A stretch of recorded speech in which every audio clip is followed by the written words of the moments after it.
Hi, I'm Alexa Rowe, and in today's interview, I'm joined by Lior Cohen, Senior Director of Cloud Security Products and Solutions at Fortinet, as well as Mark Loss, Chief Information Officer and Chief Security Officer at Warrior Invictus. And we're here to discuss the business implications of cloud adoption and the role that security plays in all of that. Mark is going to give us the customer's perspective, and Lior is going to share his insight from a cloud security products perspective. So Mark, from your perspective, who is responsible for securing applications that are built in the cloud? Is it the DevOps cloud team? Is it the security team? Or do you see a role for the DevSecOps team? And how is the organization today shaping up to meet that? Well, I can tell you that regardless of all the changes in security, ultimately everybody's responsible for security. At a minimum, senior leadership has to support and buy into this big push into security. Without the support of the CEO, I wouldn't be able to implement the technologies and solutions that we currently have in place. But we also work very closely with our legal and compliance department. We have in-house counsel. As I mentioned before, we're very much we work very closely with the states in which we conduct business, and the Department of Insurance can come in and audit you at any time. So we have a big focus on compliance. Separately, our IT operations department is heavily focused on the day-to-day tactical operations. That's one of the benefits of Fortinet was that all of these different systems, such as the sandbox and the router switches, everything coalesces and combines within the security fabric, giving us that single pane of glass where we can see everything that's going on. And separately then also our development team had to be retrained from a security perspective. They had to improve their coding operations. Most organizations struggle to develop software with a security first perspective.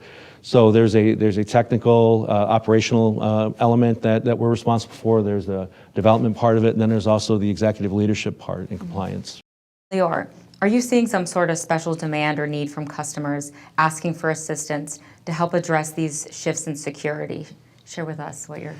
So it pretty much is in line with what Mark is telling us. We're seeing that it's not that security responsibility is shifting in the organization, but rather that security responsibility is being now something becoming more importance across the organization. Mm-hmm. And as much as the security architects team and the security engineering team are still responsible for the overall security of the infrastructure in the organization, they want the tools to provide them that visibility and control throughout on-premise, in the cloud, SaaS, infrastructure as a service, mm-hmm. and so forth.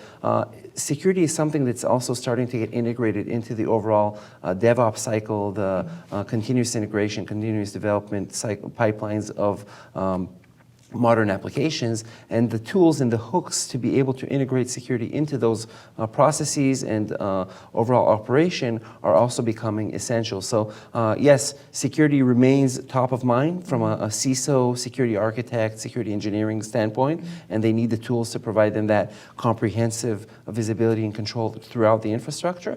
But also security is becoming more and more of a necessity is to be integrated as part of the software lifecycle management, mm-hmm. especially in CI/CD pipelines as we see them pertaining to cloud infrastructures. Mm-hmm. And we're seeing that is getting higher priority, is also being something that is seen as enabling more business and more freedom. The more mm-hmm. secure, the more you can use advanced and emerging technologies. So pretty much in line with what Mark is seeing here. Given the cloud security shared responsibility model, mm-hmm. how is Warrior Invictus handling compliance in the cloud? And what role do you see cloud native tools playing in compliance versus third-party security vendor tools? So I think first and foremost, the responsibility will always lie with the organization. So even in a shared security model, I think we're still ultimately responsible for it. I think we're taking a multifaceted approach. We're getting a vendor like Fortinet that shares a significant part of that responsibility with us, but we've also partnered with other organizations. I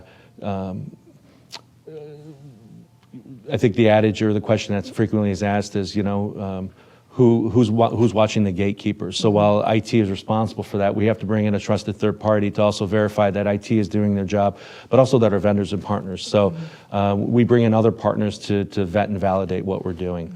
And as we start moving to more applications and systems into the cloud, I think ultimately those vendors bear a significant part of that responsibility.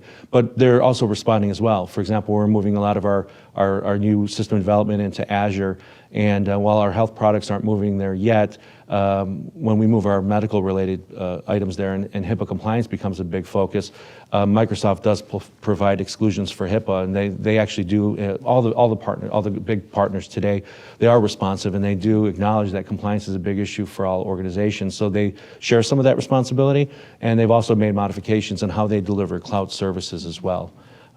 So I think that helps support the shared model. Great. Lior, when you're talking to customers, do they consider security more of a hindrance, or are they saying it's a critical capability of unleashing the cloud? So definitely, historically speaking, and I've been to the information security business for almost 2 decades now, security has been considered to be something that holds the business back and that you don't want to, I mean, you have to do, but you don't want to do in a way. But I mean, it's becoming more clear in the threat landscape and so forth, and the implications of different threat and the risk to the business and how much businesses rely on digital assets, that information security has to be an integral part of the overall IT operations and the software development lifecycle. So that being said, the cloud does offer an opportunity to integrate security and automate security such that it provides higher assurance and more confidence when building new applications, rolling out new versions of applications. So security is becoming more and more of an enabling and kind of a safety net to developing new applications in the cloud versus in the past where security has always been kind of a reactive thing that holds things back. We're seeing more and more that security teams that are more successful are actually the teams that put security infrastructure controls and visibility in place before the organization walks out to the cloud and adopt more of a yes and acceptance attitude versus a no and let's not do things before we get them all secure. So these security teams that are more enabling in nature and adopting that attitude are becoming really helping the organization to move faster and leverage cloud technology faster and being able to really unleash these benefits, these agility, these kind of business-first benefits of the cloud much more than other organizations. So I think that we're shifting into a way where security is very well acknowledged and also definitely an enabling capability when it comes to adopting cloud technology. So security simply can't be an afterthought, you're saying? If you want to be successful, you definitely want to put security top of mind.